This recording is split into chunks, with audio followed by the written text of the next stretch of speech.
Welcome to this edition of Morgan the Asked For podcast. Ryan and Trevor here. Name of this one's going to be Cyclone Disaster because they just got beat at Oklahoma State as a 14.5-point favorite. I think they led 3-0, and then after that they trailed the entire game. I think it got up to at least 15.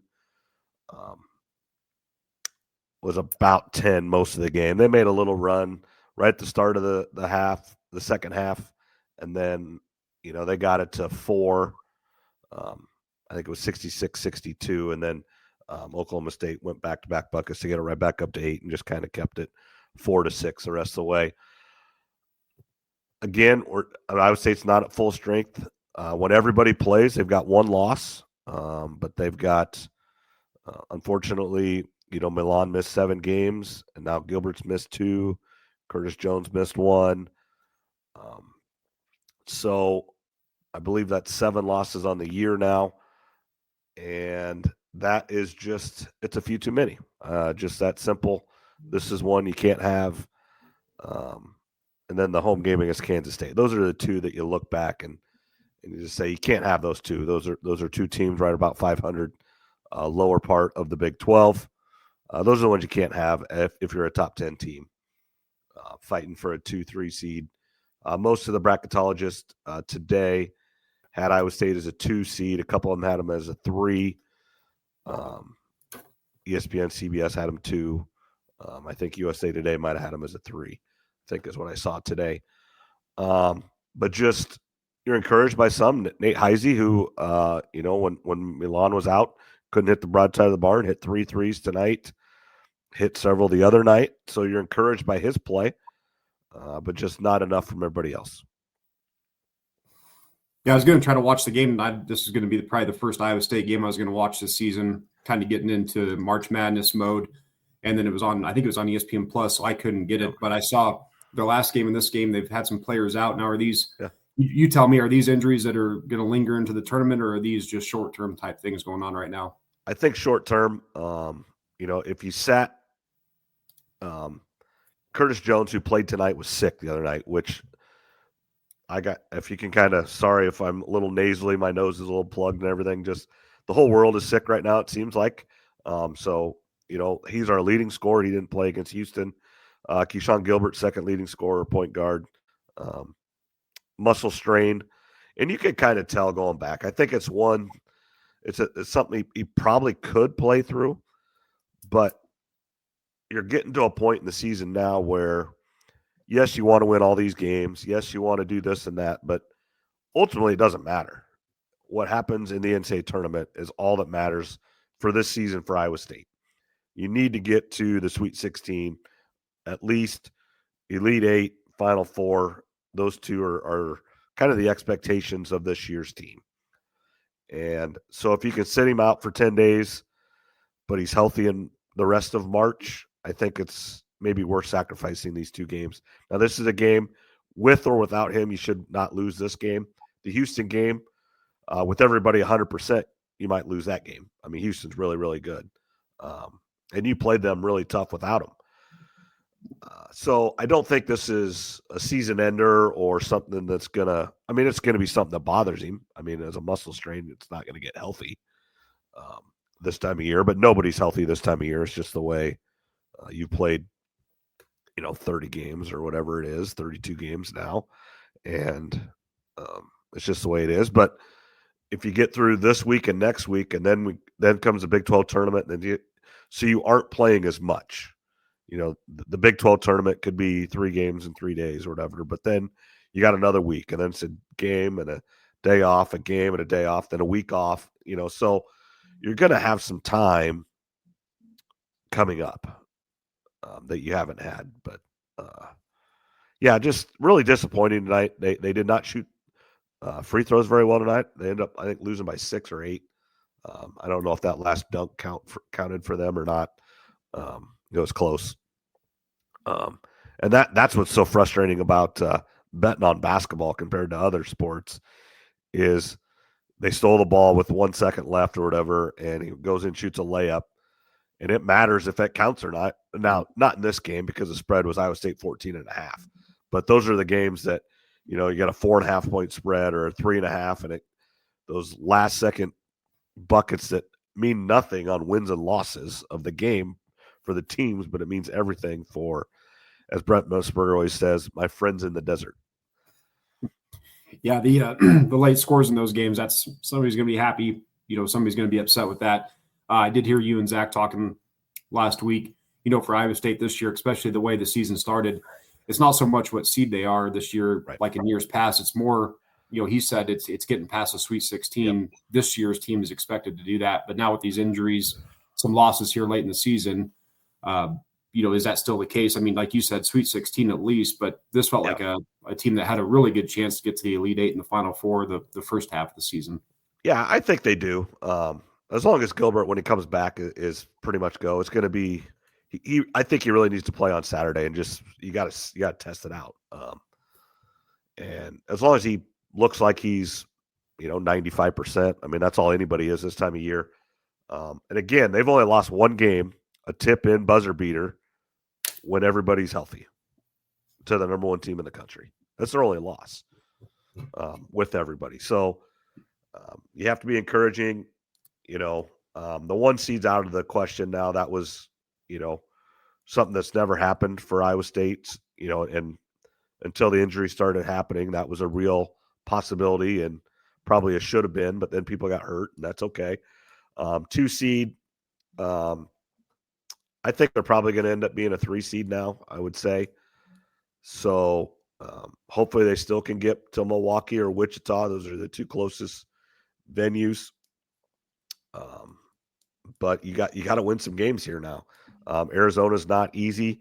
BYU's playing much better, and then at Kansas State to end the season, and then you got the Big 12 championship tournament. I don't think you have to win it, but you can't lose that first game, whether you're in the Friday or Thursday, Friday. You got to get to the semis, I think. So to give yourself the best chance to get that 2 seed, and then probably at worst you're going to be a 3. Is there any chance that they could go to fall worse than a 4, I should say, if they were to lose the first round of the? Yeah, I mean, if you lose the next 3 games, and then obviously you go 4 to a 5, I think. Mm-hmm. So yeah, I mean, you could drop like a rock if you lose in the season on a 4-game losing streak or 5-game losing streak. So yeah, you could drop to a 4 or 5, but I don't think it's a obviously it makes the path a little bit harder, but it's one of those that those teams above you that say you end up with a 4, if you can beat those first 2 round games, which you're supposed to, that 4 or 5, that's great. That's the second round, and then you're fine with that, and then you got to go play a 1, and that sucks in the Sweet 16, but you can play with anybody as long as you're all healthy. Yeah, it sounds like getting healthy is going to be the key for them. So yeah, it's things are not going real well for them right now. I saw part of the Houston game the other day. I think that was a Saturday or something. I was at the gym. It was on for a few minutes, but they've got a chance to finish out strong. Like you said, 3 regular season games. Was it 2 at home, 1 on the road? What's kind of your prediction for the final 3? Yeah. Well, my prediction is to win all 3, as long as Gilbert plays. If Gilbert doesn't play, then I'm going to say they're going to lose at least 1, maybe 2. Because I think what we saw tonight was we just had way too many turnovers, and Gilbert has quite a few turnovers when he has the ball, but he does control it enough. And then also he's really, really good on ball and on the defensive end. And I think Oklahoma State got too many good looks tonight, and they hit shots. And I think Gilbert does a decent job of putting pressure on the guards and just making things hard for the other team's offensive end. So instead of them scoring 68 points, maybe they score 58, and you can squeak out, even though you didn't play very well, you can win 60 to 58 instead of losing 66 or 62, 68 or whatever it was. You do sound a little bit sick. I Yeah, noticed that in a few minutes. So what? yeah. My nose is just I can't breathe out of my nose. Essentially, that's what it is. I don't feel bad, but I just can't breathe out of my nose. How long you had that? You get something at school No, or what? just yesterday. I noticed it kind of last night, and then I put Vicks Vapo Rub up my nose last night so I could actually sleep, and then but yeah, just kind of plugged in the nose. I don't feel bad, but just plugged up. Well, hopefully that don't last too long. No. Hopefully it's getting toward the end of sixth season. The spring coming around and March is almost here. So hopefully that's not going to last long for you. Yeah, and this. I mean, it's been really nice here. I don't know how it's been out there. You're on the road? I can see that tonight. Where are you at tonight, Trev? St. George, Utah. So Okay. I was going to see what Deacon Hill was up to after this. Yeah, exactly. Utah Tech or whatever it is out there. Yeah. Uh, Yeah. yeah, you're gonna call him up and let's go have a drink afterwards. Yeah. Well, we'll throw some catch about 2 yards away. See if we can complete some passes. Yeah, you're gonna have to make a heck of a catches down by your ankles or way above your head or way off to the side. Your catch radius better be big, Trev. It's not. I got short arms, so there's going to be plenty of drops in there. I did. Is there anything to talk about Iowa men? I heard you and Zach talk about some of the coaching candidates last week. I mean, I know they beat Washington with the worst team in the Big Ten. I mean, congrats, but I don't, other than who their next coach is, I don't really have much for the Iowa men. No, I just pulled it up on my phone here. They are losing 56-38 with about 15 minutes left to go against Illinois, who's a decent team, NCAA tournament team, I expect. But the only thing that Illinois has made waves on lately is Terrence Shannon Jr. hanging up his jersey upside down when he went into the Hall of Fame. You see that, Trev? That's unbelievable. I did see that. I didn't read the whole story or thing, but it popped up on my Instagram. So right. Yeah, that's I don't know how that happens, but yeah. I mean, I get it when you hook it might go upside down, but don't you look at it? I mean, right. Like a lot of things, like you just hold it up on the wall and it's upside down or something, and then you move it. I mean, you just take a look at it. You would think so, but apparently not. So yeah, that I don't know how that happened. For the Iowa women, their last couple games, they've really played well. There's right. 2 losses, but in my opinion, they're playing the best they've played all season. The overtime loss at Ohio State. Right. In that game, Lucy Olson had to hit 2 free throws to go to overtime, which she did. The flip side of that is she did miss some free throws earlier in the game that maybe if she would have made those 2 at the end, it would have been for the win. But regardless, she still made them to go to overtime, which was good to see.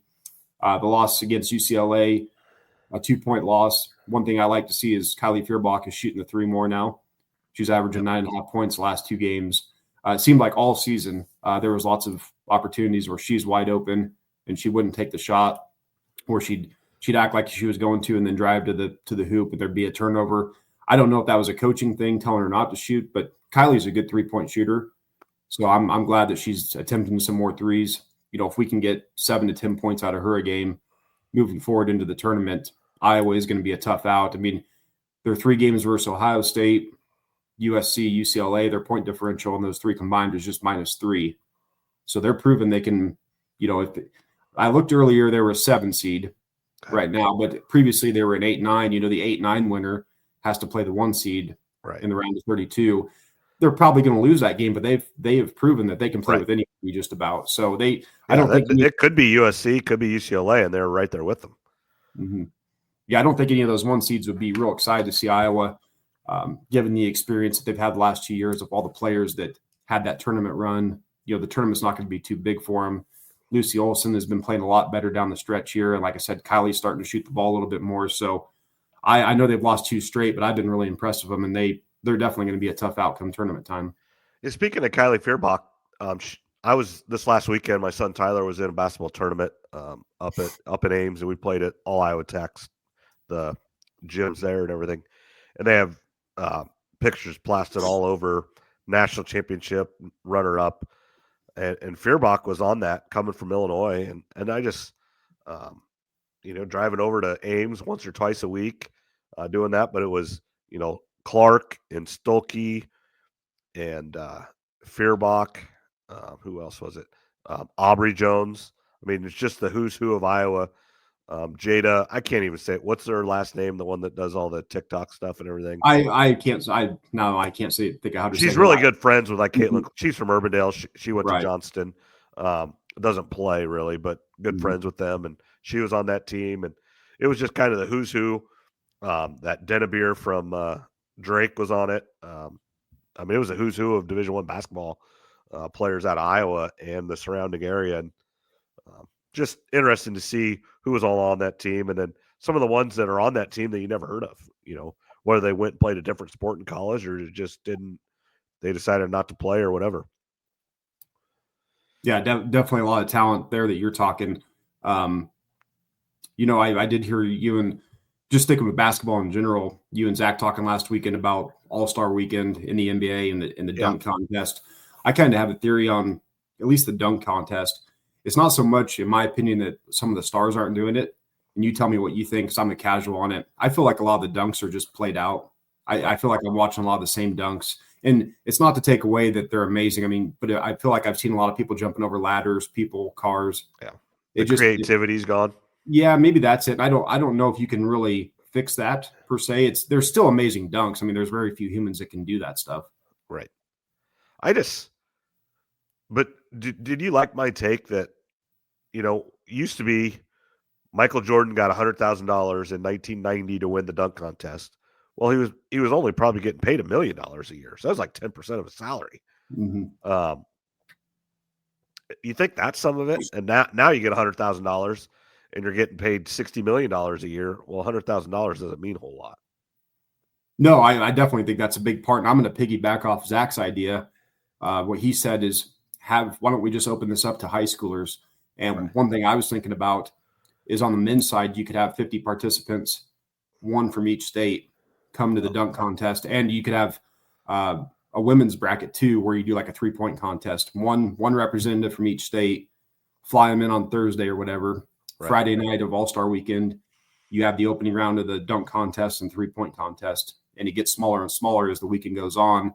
Maybe before the All-Star game starts on Sunday night, you have the top 5 or 6 finals, and then halftime of the All-Star game, you have the final 2 or 3 in each compete during halftime of All-Star Weekend. I just think that would be a good way for the NBA to get us to know the young players better, because I'm sure it was the same for you growing up in junior high and even in high school. I can name the starting 5 for Duke, North Carolina, Michigan State, Iowa State, all those. I can name the starting 5 for all of them, and I wasn't even that big of a basketball fan. Cooper Flagg's about all I know right now. I just don't know the players. Whereas on the women's side now, for college, I could probably name 30 or 40 women's players and 3 or 4 men right now. Well, and a lot of that problem is, and I listen to a lot of Iowa State stuff, and they've talked about it, is like, Tyrese Halliburton, one of the best players to ever come through Iowa State, great personality, does everything right. He's not going to be remembered as well as like a Melvin Edgem, George Niang, Monte Morris, Naz Long, even though he's a better player. But he was only there 2 years. Now, he didn't transfer. It wasn't one of those come in for a year and leave. And you can't blame him. He was a top 10, top 12 pick or whatever he was. He left early to go to the draft. So you can't blame him, but that's just hard when your players just don't stay. And Iowa State has like Curtis Jones and Keyshawn Gilbert, if they could get to the Elite Eight or Final Four, they're some of the best players ever and most influential players, but they're only there for 2 years. And it's tough. And a couple of the things that they do to hang your jersey and retire your number is you got to graduate and you got to do some certain things. And I don't even know if it's possible if you're not there for 4 years.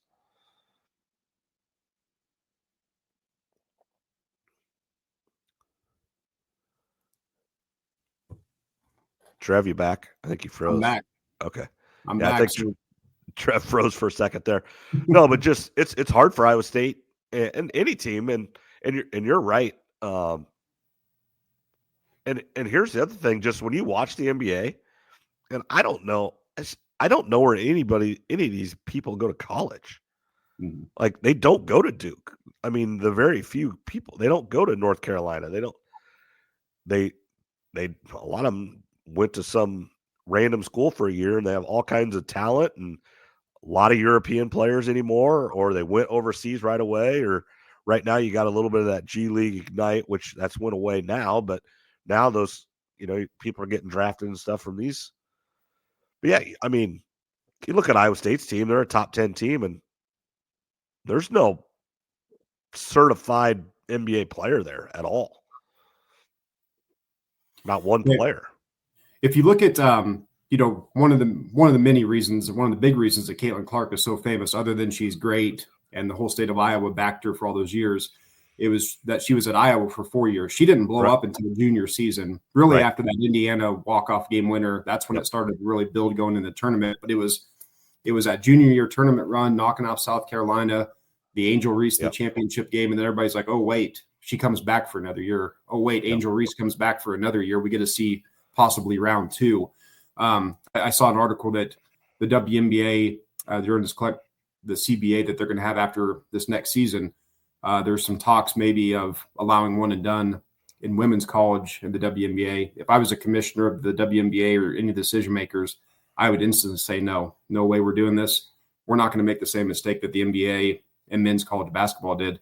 Part of the reason that the WNBA is exploding is because these women are staying for 4 years at a college. And getting famous. Gigi Watkins is, you think she's famous now, wait 2 more years. I mean, she's only a sophomore. Right. Caitlin, it was 4 years. Paige Beckers is 4 years. Angel Reese was at LSU for 2, but still it's multiple years. Asia Wilson, 4 years at South Carolina, I think it was, and some of the other big names. So I think it's a longevity. It's a slow build where you get to know these players over time. It's not just an overnight sensation. Yeah, people forget, and you're 100% right. Caitlin's sophomore year, they got upset by Creighton in the round of 32. Mm-hmm. Yep. Because they were on a collision course to play Iowa State in the Sweet 16, and everybody thought it was going to happen.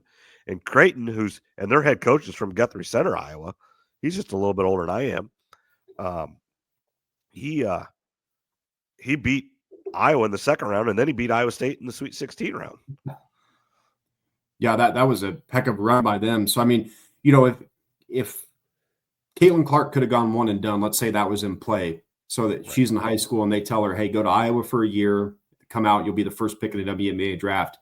She wouldn't have commercials. She wouldn't be teamed up with Nike, State Farm. 95% of the people that know about Caitlin Clark right now would have no clue who she is if she was a one and done women's player. And so if I was a decision maker, like I said, on the women's side, I'd be like, we're not going to make the same mistake that the NBA and the men's college basketball did, especially now with women can get paid in college. So that helps a little bit with not being allowed to go to the WNBA for 4 years. Yeah, and I think that goes back into your WNBA with high schoolers. You can pay high schoolers. You can pay college kids. The NBA can straight up pay them somehow. And I don't know this, but watching wrestling, Gable Steveson is back wrestling for Minnesota. I didn't even know that. And I watched him pin Keeter from Iowa fast. And but I'm like, didn't he wrestle for WWE and won an Olympic gold medal and all this? And now he's back in college. I mean, I don't know wrestling. I was just surprised. I'm like, I didn't know that. So, I mean, I don't know. Everybody gets paid. You can stay in college as long as you want. Good for them. Yeah. So like I said, piggybacking off what Zach, his idea, I mean, maybe you have one representative.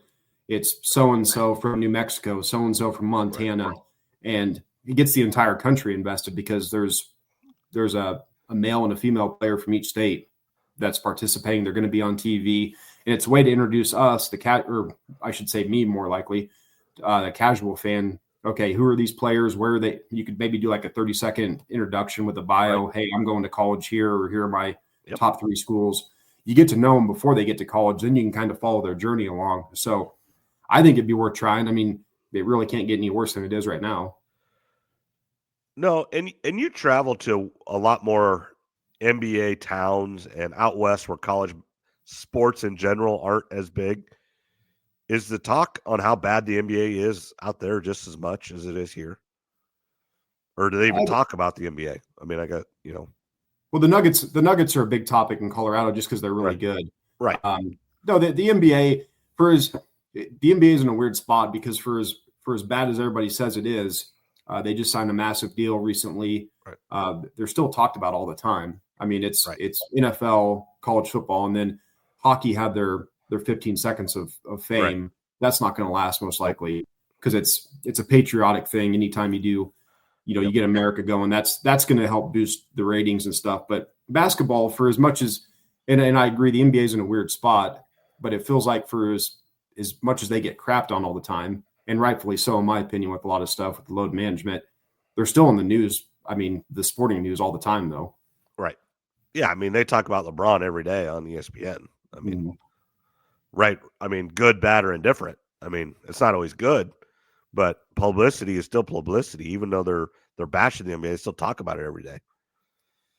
Yes. I mean, NBA is, and yeah, you're right, out west here, college sports aren't quite as big, but it depends where you go. I mean, as we know, football is still king, but if you take football out of it, the NBA still gets talked about all the time, especially right now, because the NFL is over. And I know I didn't send you a rundown of this week, but I did have some combine stuff and just some upcoming NFL schedule stuff that we can get into for a little bit, since there's not a whole lot else to talk about other than just college hoops, really, it seems like. Right. That's really I know you heard Zach and I talk about it last week, but good job on your win. Did you win money overall in the Daytona 500?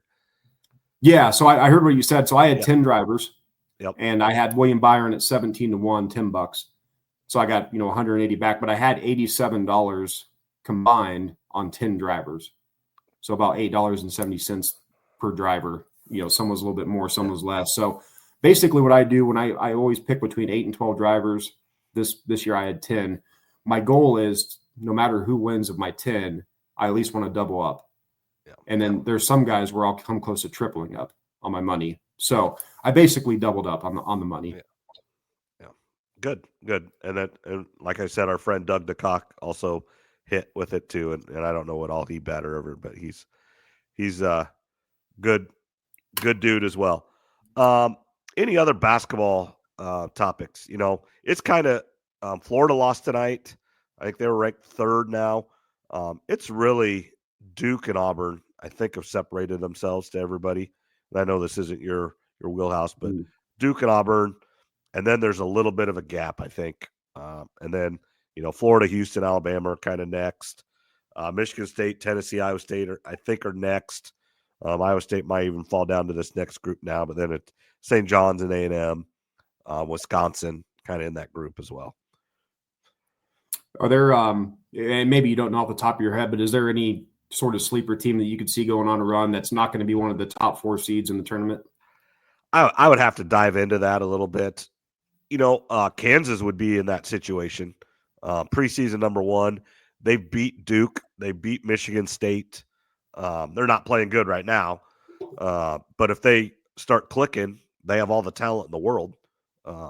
So that would be a team that would qualify in that. They would be a 4 or 5. They fell out of the rankings for the first time in like 870 weeks.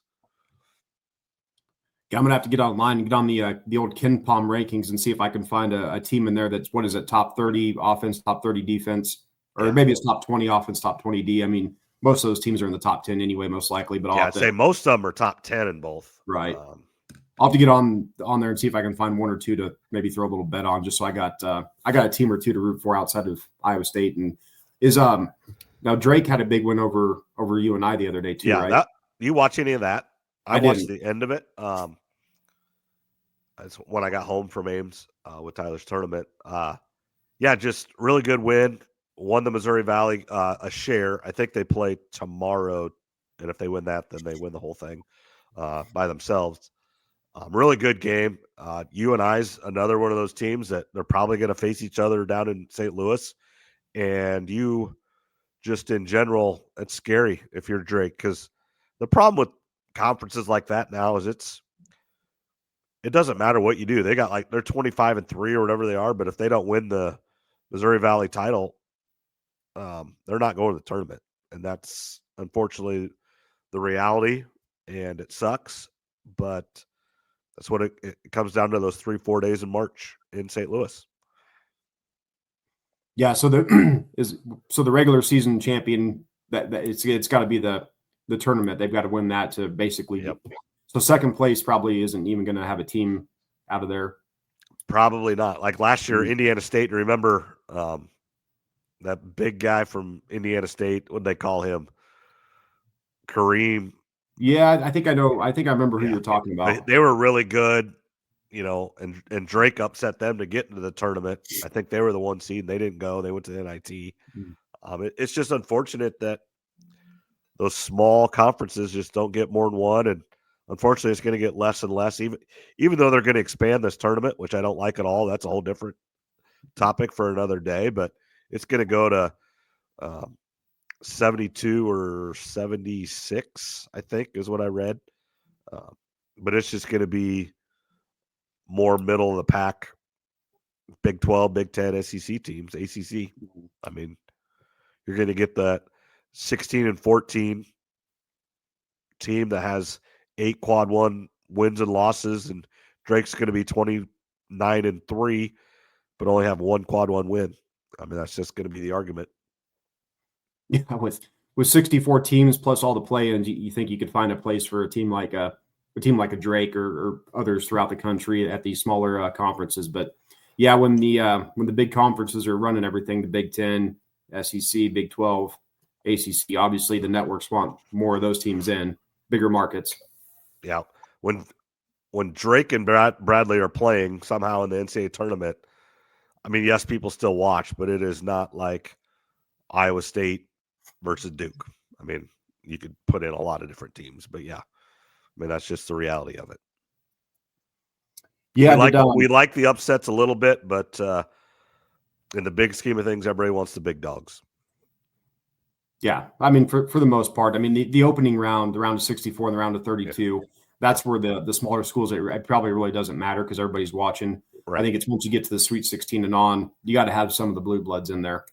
And typically they always do. Right. The first 2 rounds you can pick your upsets, but if you start living on upsets in the Sweet 16 and Elite 8, you're going to lose a lot of money. Yeah, you get the occasional team that'll go on a run to, in the Elite 8 or Final Four, but most of the time once you start getting down the Sweet 16 and on, most of your teams, like seven or so of your Elite 8 teams, better be the usual suspects. Right. Yep. Absolutely. Let's move on to the NFL. We'll give you the floor here. Combine is rapidly approaching. When is it? Start Thursday. So defensive linemen, linebackers will start on Thursday. It'll go through Sunday. And obviously Iowa's got 7 participants there. Iowa State's got 5. So it's going to be a big weekend for a lot of those players. And really, I was going to text you this. We've talked about the Combine before plenty of times on here. There's a few things with the Combine.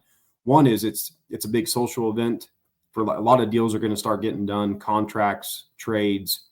Guys are going to, a lot of these people that are in scouting, GMs, they go to the same restaurants, the same steakhouses, and rent out the same room. So those guys are going to go there. I think Jimmy Sexton, who's Matt Stafford's agent, is planning to meet with the Rams. So I'm sure they're going to get something worked out. But this is where a lot of deals either get started or really get the ball rolling and get finalized this week. Yes. So I think it was Murph and Andy that was talking about it today. The 7 guys for Iowa and the 5 for Iowa State. Who do you think makes the biggest impact in the NFL from either side? Or who would you say is the best NFL prospect from either side? I guess maybe that's a better. Well, I mean, right out of the gate, I'd go Caleb Johnson because I think whatever team he's going to go top 50 in my opinion as of right now. Darian Porter he's got a chance to do that too, though, depending what his times are. Jaden Higgins is a big receiver. If he has a good, that's the one from Iowa State that.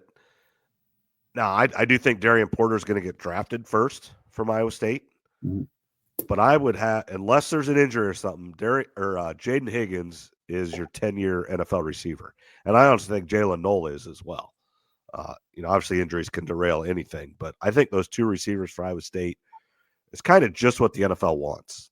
They're not flat. They're not ever going to be a number 1, but I think both of them can have nice careers in the NFL as receivers. Yeah, you got Jaden Higgins, who I think is 6'4", Jalen Noel, who's 5'11", give or take. I think for Porter, a big thing is he's 6'4". Is that right? Yeah, and he came in as a receiver, and he's a track champion. He is fast. They've moved him to defense and corner, And he's going to be one of those guys that are going to draft him, and he's probably not going to start at corner right now, but he's going to start on every special teams, which that's what he did at Iowa State, was a star on special teams, and then just kept earning more and more time on the defensive side. And I think that's exactly what he's going to do in the NFL. And if you get a certain matchup where you need a big guy, no one's going to outrun him, and he's 6'4" instead of 5'10", 5'11", like a lot of D-backs.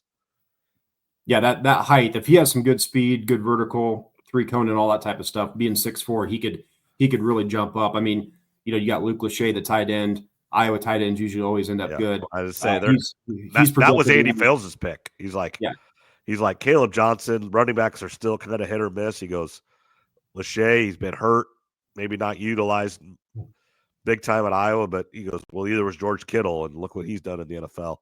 Lachey could be the guy too.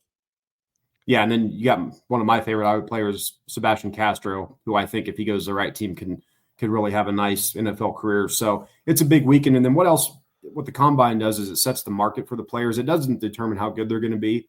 It just sets the market price. So let's say you and I are working for the Bears and we're looking at a couple defensive backs, a couple corners, and they're the same height, same weight, and we have them both listed as a 4th round grade, someone that we can get later in the draft. We need to add some depth there.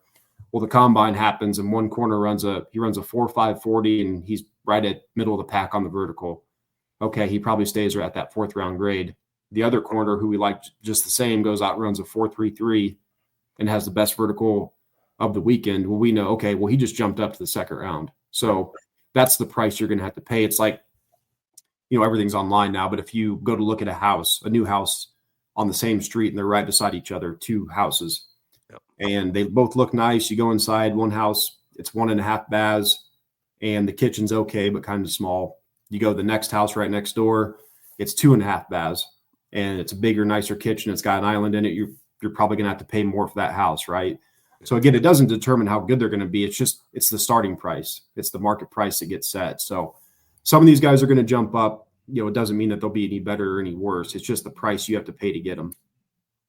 I completely understand that, and it is the underwear Olympics, but like you said, the difference between a 4.5 and a 4.3 does matter on the football field.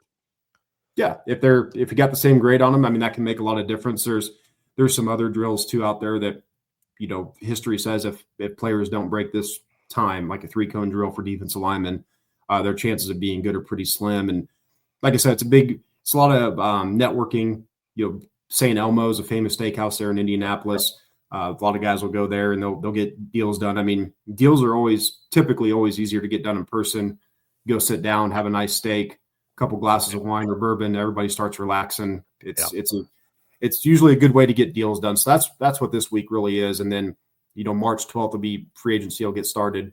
The franchise tag deadline's coming up. Speaking of Matt Stafford, I would have to think they're going to get something done. I don't know why he would want to leave there. I mean, is there a reason? His contract. He's not getting paid what he deserves compared to other quarterbacks. So he wants a bump in pay, which is understandable. I think he probably wants a little bit of an extension. If I'm the Rams, I'd try to look at something at 2 years because he's getting up there in age. I think he's 36 now. So give him a little bit more money, because if you look at what they've done in the draft the past 2 years, they've hit on a ton of draft picks. If you remember, they were 1 or 2 plays away from beating the Eagles. Right. They're in the playoffs. So, I mean, they've got a team ready to compete. I mean, if Stafford's going to go to the Giants or Tennessee, I mean, what's he going to do there? I'd rather stay in LA. You've got that Sean McVay. The Rams are willing to spend money on players. They've proven that they're aggressive. I mean, the only other teams out there really that he would have a fighting chance with would be Minnesota, and the Colts would be all right, but I don't know about that. And then if you look at a lot of people are linking the Steelers in, but I don't know if the Steelers have as many pieces on offense as people think. I mean, I really like George Pickens coming out of the draft, remember, a few years ago, and he's not a bad receiver, but he's already a mental case there. I'd say he's a head case. He's a head case, and that if I'm Matt Stafford, I want to stay in LA, and that's what they want too. So I would assume they're going to get something done. And just on the NFL, Aaron Rodgers, where's he going to end up? Because it does. He's in Southern California working out right now. So if he does want to play, if I'm Aaron Rodgers, the place I want to go the most is the Rams if they trade Stafford. Right. And then the next team would be the Vikings. Right. That's what I think too. And then a tier down from those two would be Pittsburgh and the Colts. Because the Vikings don't you have to let Darnold go if you're the Vikings? I would I would see what you could get done, but I'd want to stay in contact with his agent because I'd at least want to bump up the price that other teams have to pay. Yeah. Get a bit. You don't want to pay him ultimate money because it might have been a one-hit wonder. Mm-hmm.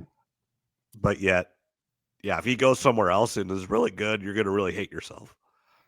But it all depends on how their J.J. McCarthy does. But I think a good place for Sam Darnold would be Pittsburgh or the Colts.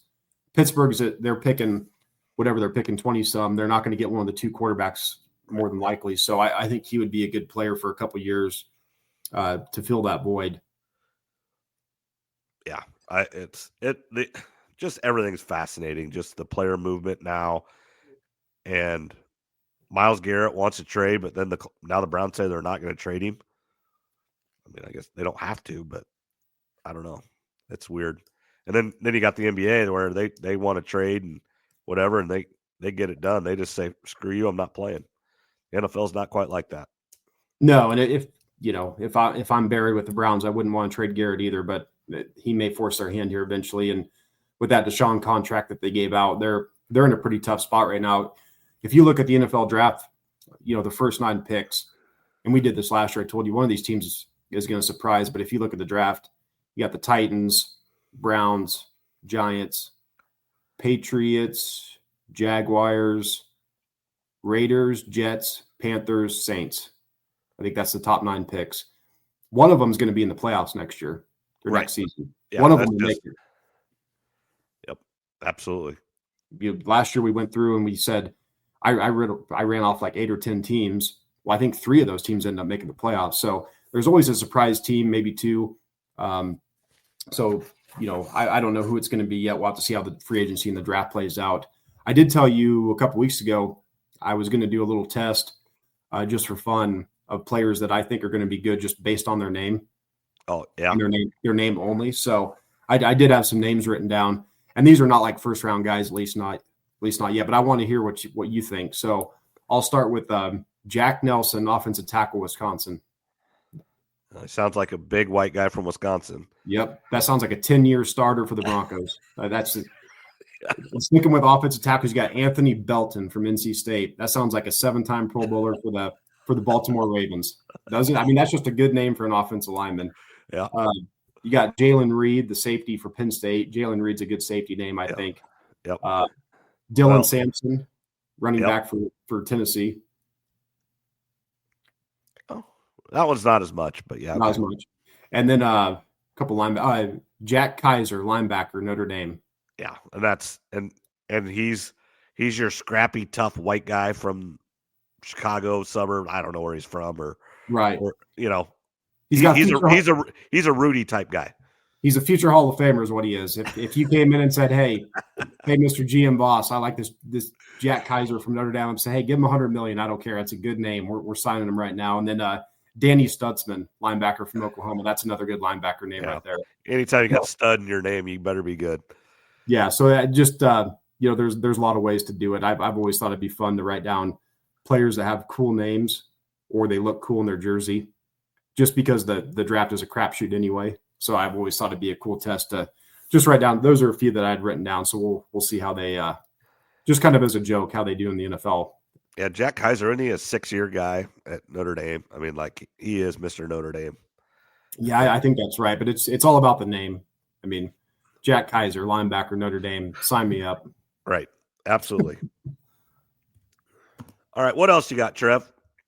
I don't. I think that was about it. I don't know. Is there anything else going on? The NFL is going to play a bunch of more games outside the United States. There's still. I told you about 4 years ago. There will be an NFL team outside the United States someday. I still believe in that. Do you think it happens by 2030? Maybe. I think it'd be right around that time. Yeah. I think it'll be right around that time if they do it. So they're definitely expanding. They already own the U.S. market. We've talked about that. More women are watching the United States. Now it's time to go global, which they've been doing for a while. So they're going to keep adding these games.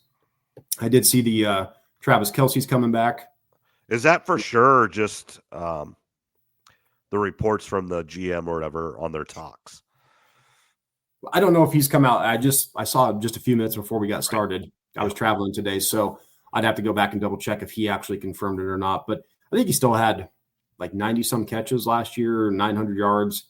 So like I said, there's some people saying he needs to retire. Like he can come back for another year. He doesn't have to. I mean, he can if he wants, but he's still he's top shelf tight end. Just like Rob Gronkowski when he retired, he was still a top shelf tight end. It's truly if you just want to do it or not.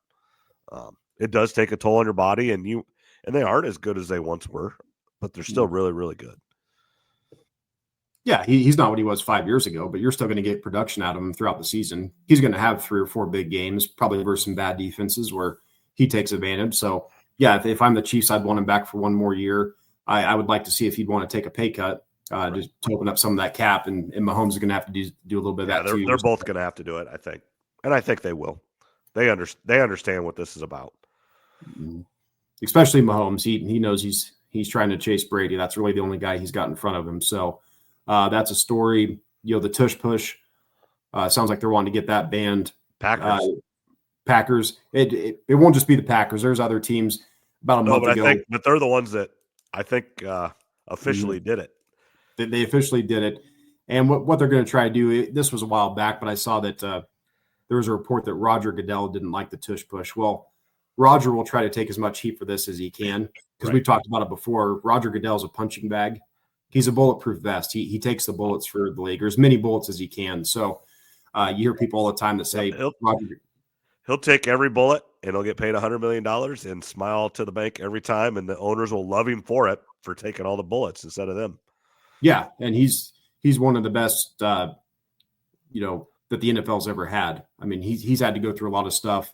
The social media era, COVID, sports betting now. I mean, he's had a lot to overcome, and the NFL's making more money than they ever have. So, people always say Roger Goodell sucks. That couldn't be any further from the truth. Right. And again, every commissioner is still just the face of it. They are told what to do by the owners.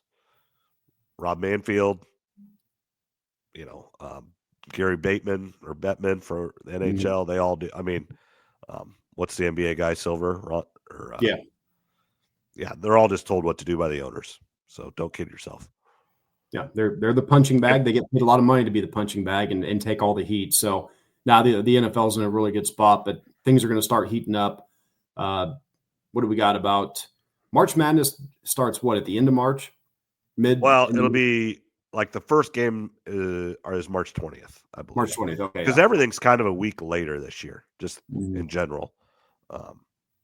Like I noticed our golf calendar got put together and everything's just a week later. So just the way the calendar fell.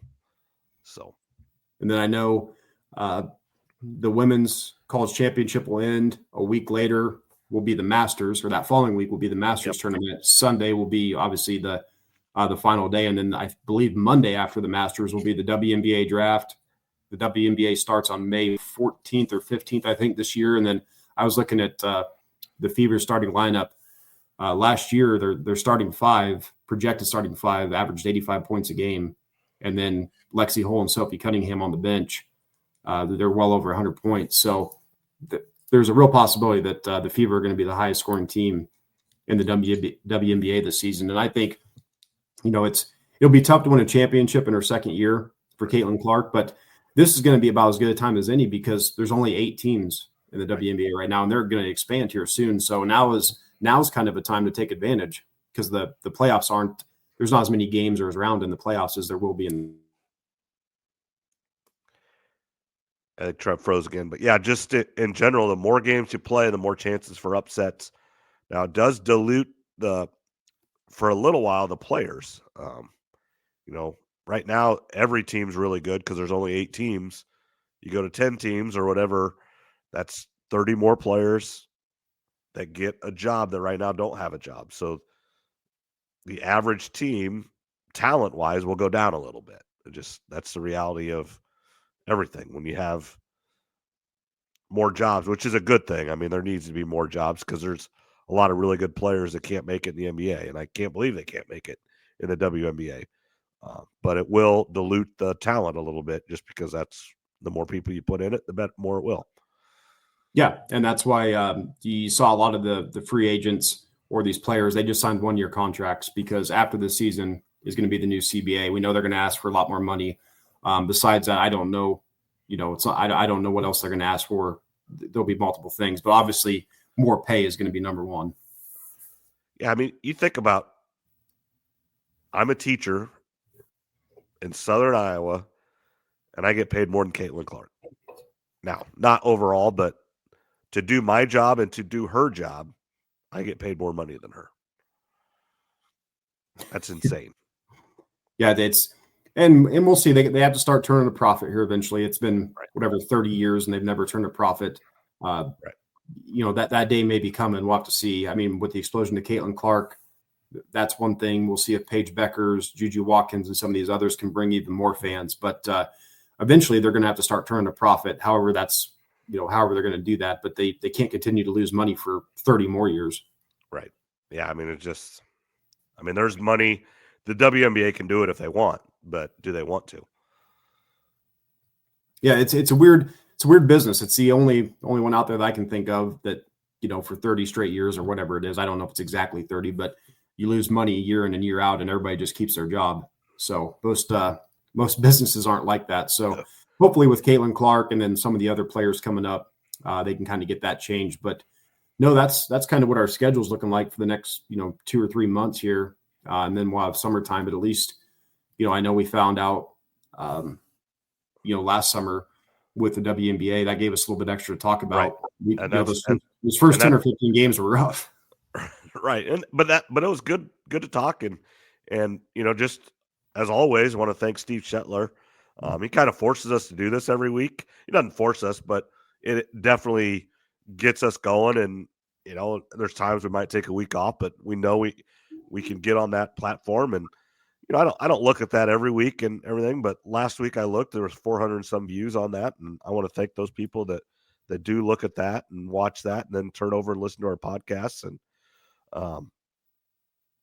Facebook has a few hundred views and YouTube has a few views and everybody that just listens in general. And we can't thank you enough. And I know Dan Bryce at DB Landscaping helps kind of Steve Shetler at supporting us and just in general there. So we just want to thank those people and thank everybody for helping us out and thank everybody for listening.